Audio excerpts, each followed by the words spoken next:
तो ये है NCERT exemplar class 9 CBSE board के मैथ्स के क्वेश्चंस। पिछली बार हमने यहाँ तक किया हुआ था, है ना, ये पूरा कर लिया था। अब ये वाले वीडियो में हम 21 के आगे जाएंगे। अब चलते हैं हम इस वाले पे।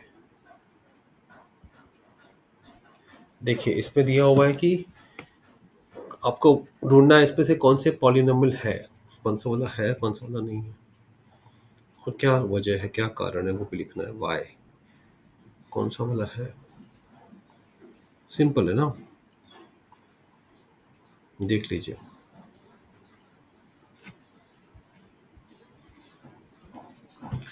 अब इसमें आपको एक सैंपल क्वेश्चन दिखा रहा है, आप ये देख के सीख लो।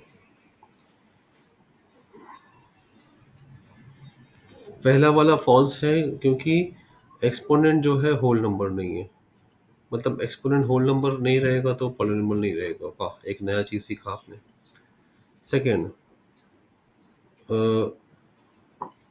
यहाँ पे ये पॉलिनोमियल दिया हुआ है क्योंकि इसमें सारे के सारे एक्सपोनेंट्स, अब आपको सॉल्व करेंगे तो आपको 6 + x आएगा। तो आप इसको सॉल्व करने पे 6 + x आ रहा है, इसलिए वो पॉलिनोमियल हो जाता है। और ये जो आपको 3/2 दिख रहा है, ये एक्चुअली √x×³ है। तो आप इस तरह से समझ सकते हैं उसको कि 6 √x + x √x का क्यूब डिवाइड बाय √x, तो वो 6 आएगा। 6 √x/x हो जाएगा 6, और ये √x/³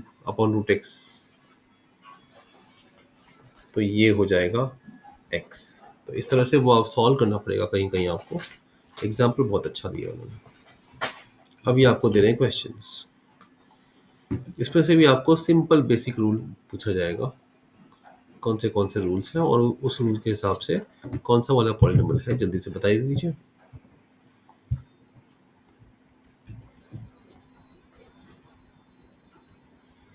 चलिए क्वेश्चन नंबर 2 बोल रहे हैं कि ट्रू फॉल्स बताना है आपको।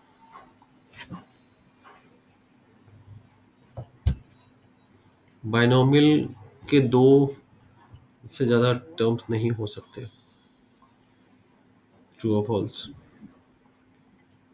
एवरी पॉलिनोमियल एक बाइनोमियल होता ही है, ट्रू और फॉल्स। बाइनोमियल की डिग्री 5 हो सकती है। अच्छा, जीरो ऑफ अ पॉलिनोमियल हम हमेशा जीरो ही होता है। A polynomial can not have more than one zero, polynomial का एक से ज्यादा जीरो नहीं हो सकता। और ये बोल रहे हैं degree of the sum of two polynomials, हर दो पॉलिनोमियल्स हैं, हर एक की डिग्री 5 है, तो ये डिग्री ऑफ द सम वो भी 5 ही रहेगा। क्या कहते हैं आपके आंसर्स, जो सही लगे गलत देखिए लिख दीजिए। चलिए ये बड़ा इंटरेस्टिंग है कि यहाँ पे ये कुछ तरीका बता देते हैं। चेक ये मल्टीपल है इसका कि नहीं, यहाँ पे पी एक्स इतना दिया है, जी इतना दिया हुआ है। और चेक जी इसका फैक्टर है कि नहीं है, ये भी उन्होंने पी और जी दिया हुआ है। ठीक है, तो वो उसका मल्टीपल है तो वो उससे डिवाइड हो जाएगा। एक से आपने जी में से जी को ज़ीरो किया तो फिर आपको एक्स की वैल्यू मिल जाती है, वही वैल्यू आप पी में डाल देंगे। ओके, तो रिमाइंडर ज़ीरो नहीं आता है तो मतलब वो मल्टीपल नहीं है। सिमिलरली ये एक वाला चीज़ है कि जी एक्स को भी आपने ज़ीरो कर दिया, एक्स का वैल्यू निकाल दिया, और आपने वो देखा, चेक करा वो पी एक्स ज़ीरो आ रहा है कि नहीं आ रहा है। हर बार वही कहानी आ रही है, तरीका वही है, ज़ीरो आया तो फैक्टर है। यहाँ पे भी ए बोल रहे हैं कि ये इसका फैक्टर है, तो ए फैक्टर है तो वो ज़ीरो करना पड़ेगा उसको, एक्स माइनस ए को ज़ीरो करना पड़ेगा। तो आप चेक कर लेंगे ए का वैल्यू निकाल के। चलिए ठीक है, यहाँ पे तो वो आपको वो बता रहे हैं, नेक्स्ट क्वेश्चन क्वेश्चन 3 में बता रहे हैं कि क्यूब्स का क्या वो आइडेंटिटीज यूज करके कैसे फाइंड किया जाए, और ये आपको आता ही है। इसलिए इस पर ना ध्यान नहीं दिया जाएगा, हम डायरेक्टली क्वेश्चन पे आ जाएंगे। अब बताइए इसमें से वन वेरिएबल कौन सा है, टू वेरिएबल कौन सा है? बड़े आसान क्वेश्चन है,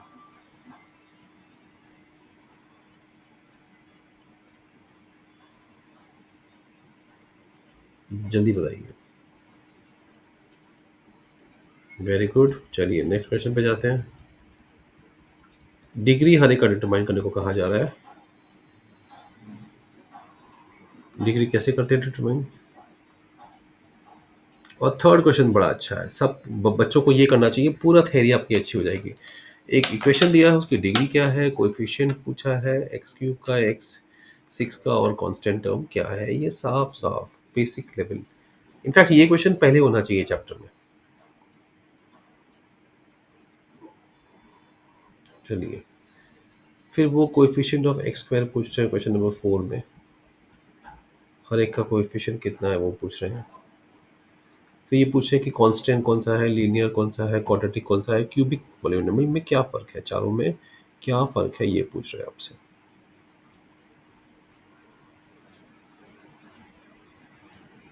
बहुत ईजी क्वेश्चन है।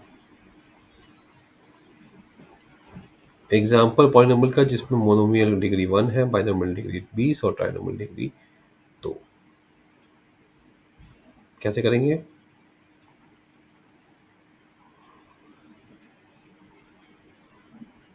यस, क्वेश्चन 7 इजी है, उसमें एक्स का वैल्यू दिया हुआ है, आपको सिर्फ उसमें सब्स्टिट्यूट करना है। अब इन्होंने देखा हुआ है कि पी एक्स इतना है, देखिए 8, क्वेश्चन नंबर 8 भी वैसा ही है, बिल्कुल इजी है। इसमें इन्होंने क्या किया हुआ है, P2 P1, अच्छा, इन्होंने P की 3 वैल्यूज दी हुई हैं, तीनों वैल्यूज आपको मिक्स करके देखना है। इंटरेस्टिंग क्वेश्चन है ये। अगेन क्वेश्चन 9 में P के अलग अलग वैल्यूज दी हुई हैं, है ना? आप हर एक का वैल्यू निकाल के फाइंड करेंगे। क्वेश्चन 10 वेरीफाई कि ये ट्रू और फॉल्स है। -3 x-3 का जीरो है कि नहीं है, -1/3 जीरो है कि नहीं है, -4/5 जीरो है कि नहीं है, 0 and 2 जीरोस हैं कि नहीं है, -3। बताइए क्या क्या आपको क्या लगता है, क्या सही है क्या गलत?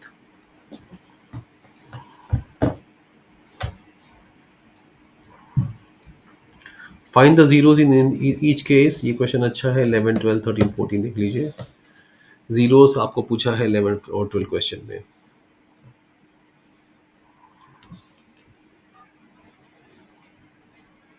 और आप क्वेश्चन 13 पे आते हैं, जहाँ एक्चुअल डिवीजन पहली बार कोई क्वेश्चन आ रहा है कि एक्चुअली डिवाइड करना है आपको विदाउट यूजिंग आइडेंटिटीज। क्वेश्चन 14 में वही है, जी एक्स को आप जी जीरो कर लो और फिर जो वैल्यू आएगी एक्स के वो डाल दो पी एक्स में, सिंपल है। यही लॉजिक है, यही तो होती है रिमाइंडर थ्योरम। क्वेश्चन 15 भी ऐसे ही करना है आपको। क्वेश्चन 16, x+3 फैक्टर है तो उसको ज़ीरो कर दो, एक्स का वैल्यू मिल जाएगा और वो डाल के देख लो, सब्स्टिट्यूट करके देख लो। क्वेश्चन 17, x-2 का भी यही करना है। क्वेश्चन 18 वही है, 19 20 21 सारे क्वेश्चंस में यही दिया हुआ है।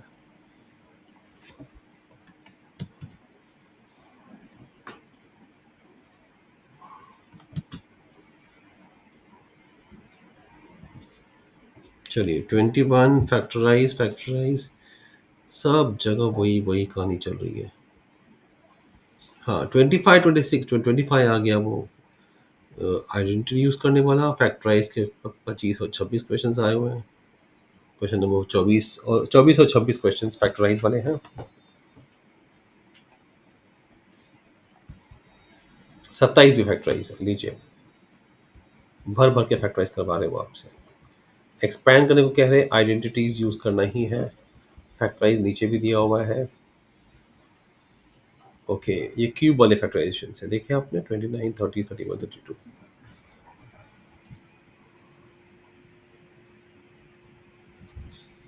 चलिए, ये भी क्वेश्चन हो जाते हैं आपके। और यहाँ भी फैक्टराइजेशन दिया हुआ है आपको। यहाँ पे ये सबसे आसान है, 34 वाला, 33 वाला, सिर्फ मल्टीप्लाई करना है। फैक्टराइज करना है, मल्टीप्लाई करना है, 35 भी मल्टीप्लाई है, 34 36 फैक्टराइज है, आइडेंटिटी वाले 37 आ गया, 38 में फिर से आइडेंटिटी यूज़ करेंगे आप, 39 में आपको सिर्फ डालनी है वैल्यू, एक्स की वैल्यू डाल दो, मिल जाएगा। ऐसे एक एक करके करना है। क्वेश्चन 40 इंटरेस्टिंग है, चलिए ये अच्छा है। एरिया इतना दिया होगा, लेंथ पे क्या होगा, मतलब फैक्टराइज करना है। Very interesting question. अब लॉन्ग आंसर्स में इन्होंने देखो कहा है लॉन्ग आंसर्स, डाल दिया आइडेंटिटीज, मतलब आइडेंटिटीज को ये लॉन्ग आंसर कह रहे हैं। अब ये आ गया क्वेश्चन एक्सरसाइज 2.4, पॉलिनोमियल्स ये leave the same remainder when you are with this, find the value of this. दो पॉलिनोमियल्स है, उनको आप z-3 से डिवाइड करेंगे, मतलब z-3 को 0 कर देंगे, z इज इक्वल टू 3, ये आप वैल्यू डालेंगे तो आपको हर जगह उसकी वैल्यू मिलेगी, और कहते हैं कि सेम रिमाइंडर आ रहा है। तो चलिए और भी करके दिखा देते हैं हम आपको। z3 है तो पहले में 9a हो जाएगा, सॉरी 27a हो जाएगा प्लस 9a, मतलब 33a हो जाएगा, प्लस 9 हो जाएगा, 42 माइनस 4 हो जाएगा जो कि 38 है। सेकेंड केस में 29 माइनस 12 में इसमें a आ रहा है, आज में हम उसको ऐड नहीं कर पाएंगे। 27a प्लस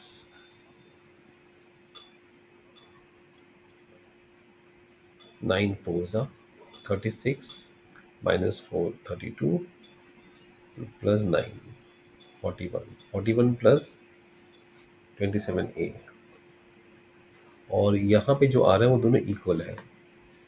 यहाँ पे आ रहा है a plus 27 minus 12 15, a plus 15 is equal to, तो a is equal to minus 15 आप डालेंगे वैल्यू, आप सॉल्व कर सकते हैं, ये सॉल्व करने में लायक है, ईजी है। ये वाले को थोड़ा सा टाइम लगाएंगे आप, लेकिन इसको कल आराम से हो जाएगा, बहुत मुश्किल क्वेश्चंस नहीं दिए उन्होंने लॉन्ग आंसर्स में। ये रहा है कुछ क्वेश्चंस और 5 6 7 8 9, आई थिंक ये एंड है पूरा। या वेरी गुड क्वेश्चंस है इसमें, बहुत ख़राब नहीं है, अच्छे ही हैं। टाइम लगेगा, आराम से करिए, वक्त लगाइए, प्रैक्टिस ये आपको जरूर करवा देगा सब कुछ का। All the best.